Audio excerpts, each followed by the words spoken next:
另一种国妙法。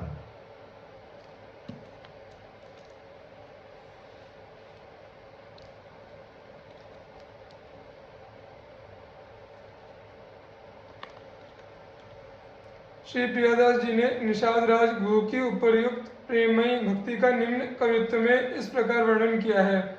भीलन को राजा गुहु राम अभिराम प्रीति भयो,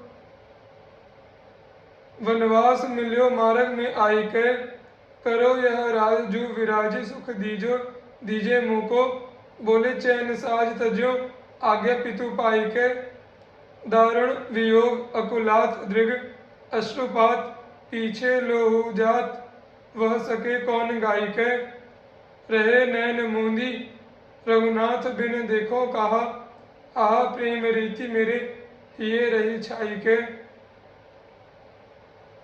वनवास की लीला समाप्त करके 14 वर्षों के बाद पुष्पक विमान पर बैठकर जब श्री रघुनाथ जी आए तब आपके साथी भीलू ने कहा कि प्रभु पधारे हैं, उनका दर्शन कीजिए।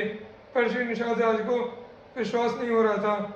वे वियोग से व्याकुल होते हुए बोले, मैं फिर से श्री राम को पाऊँ, ऐसा मेरा भाग्य कहाँ। इतने में श्री रामचंद्र जी आ गए और प्रेम से मिलकर बोले कि मैं आ गया, मुझे देखिए। निषाद राज ने भगवान के श्री अंग को स्पर्श करके पहचाना और प्रभु से लिपट गए। स्पर्श प्राप्त कर दिव्य सुख सागर में डूब गए। उनके गए प्राण मानो पुनः आ गए। निषाद राज ने अपने को परम सौभाग्यशाली माना। श्री प्रियदास जी इस घटना का अपने एक कवित्व में इस प्रकार वर्णन करते हैं।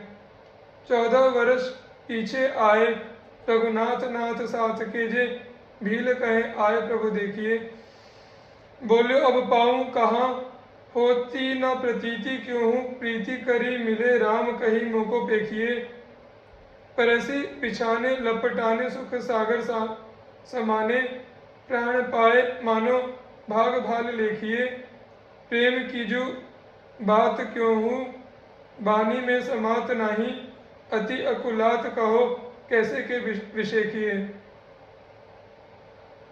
श्री मानधाता जी महाराज इक्ष्वाकु के वंश में एक युवनाश्व नाम के परम प्रतापी राजा हुए।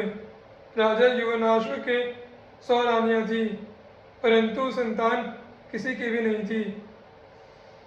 इसलिए राजा युवनाश्व दुखी होकर अपनी सभी रानियों के साथ वन में चले गए। वहां ऋषियों ने कृपा करके राजा से पुत्र प्राप्ति के लिए इंद्र देवता का यज्ञ कराया। एक दिन राजा युवनाश्व को रात्रि के समय बड़े जोर की प्यास लगी। वे यज्ञशाला में गए, किंतु वहां देखा कि ऋषि लोग सो रहे हैं। तब जल मिलने का कोई और उपाय न देखकर उन्होंने वह मंत्र से विमंत्रित जल ही पी लिया।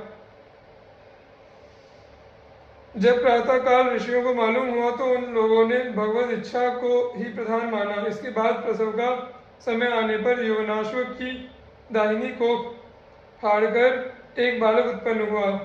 उसे रोते देखकर ऋषियों ने कहा, यह बालक दूध के लिए रो रहा है, अतः किसका दूध पिएगा।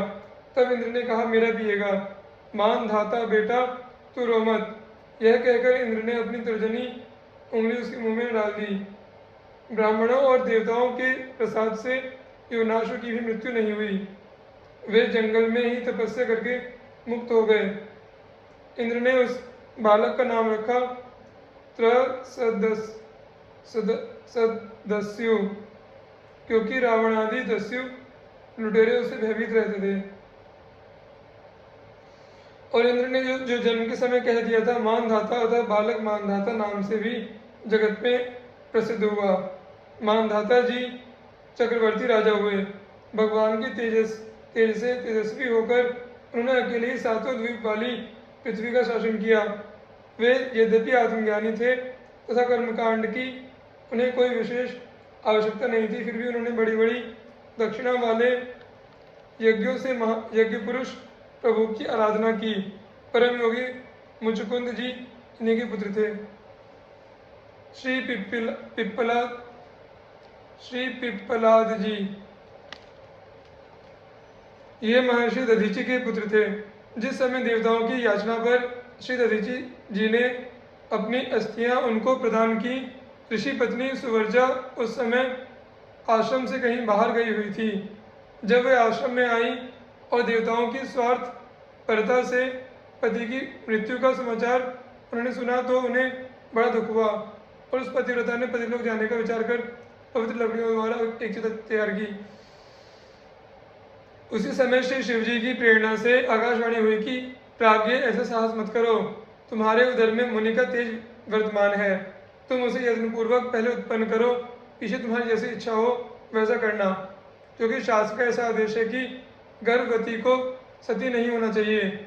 उसे सुनकर वह मुनि पत्नी क्षण भर के लिए विस्मय में पड़ गई, परंतु सती साध्वी सुवर्चा को तो पतिलोक की प्राप्ति अभीष्ट थी, अतः उसने अपने उदर को विदीर्ण कर दिव्य स्वरूप धारी अपने पुत्र को पीपल के समीप रख दिया और स्वयं स्वामी में चित्त लगाकर अग्नि को प्रणाम कर स्थान प्रवेश किया और पति सहित दिव्य लोक को चली गई। पीपल के वृक्षों ने उस बालक का पालन किया था, इसलिए आगे चलकर वह पिपलाद नाम से प्रसिद्ध हुआ। ये भगवान शिव के अंश से प्रादुर्भूत हुए थे। पिपलाद जी ने उसी अश्वत्थ के नीचे लोगों की हितकामना से महान तप किया था। वह स्थल आज भी पिपल तीर्थ एवं अश्वत्थ तीर्थ के नाम से प्रसिद्ध है।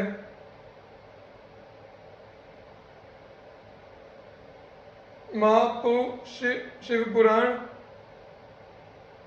प्रश्नोपनिषद में वर्णन आता है कि भरद्वाज पुत्र सुकेशा शिव कुमार सत्यकाम गर्ग गोत्रोत्पन्न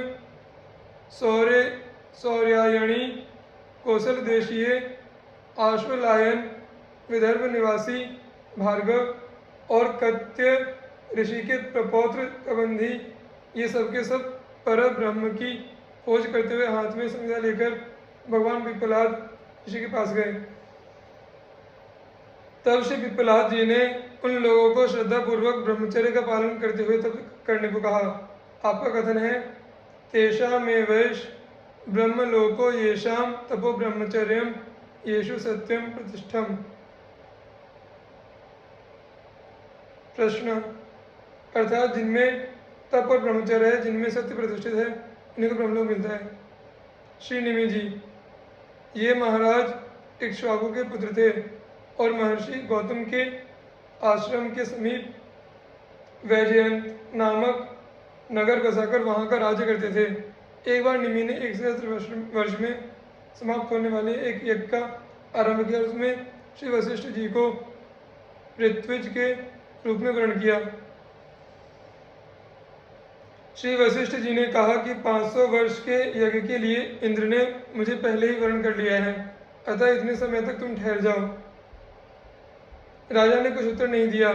इसे वशिष्ठ जी ने यह समझ कर कि राजा ने उनका कथन स्वीकार कर लिया है, इंद्र का यज्ञ कराने चले गए।